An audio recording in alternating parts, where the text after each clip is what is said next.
Çeşne çölümün her yanı Kanat uçar olmuşum Her gün bir faydım Seni görüp ölmüşüm Etim halal, elim halal Kıyametli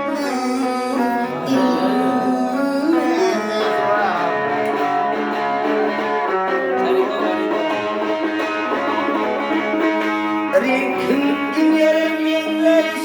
Yakıdağın kuryanı Yüz günümün faneniz Adından akıllı Hakkımızın ötlerdir Hem gayratlı şekilli Şeyhudani tanıyınızın Senin adında akıllı Her cumalı aradığına Barkaman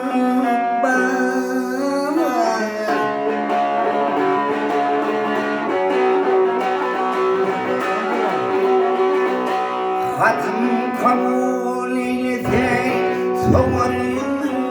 beladan Perdenim yok minnedim Oturum kurudum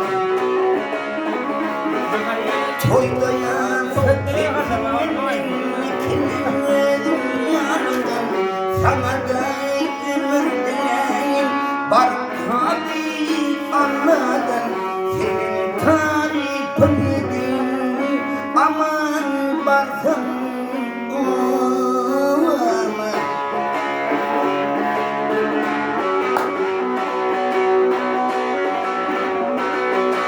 Bireydiğen arkanı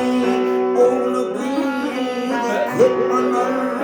Atasattır kendi kanır Yine aynı kapılar Yağ içindik yağ için Mümür dedim dip olan Katmaydın bulmadın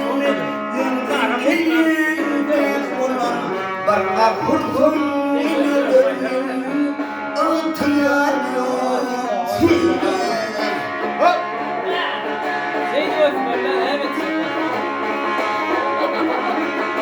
Yağ içindik yağ için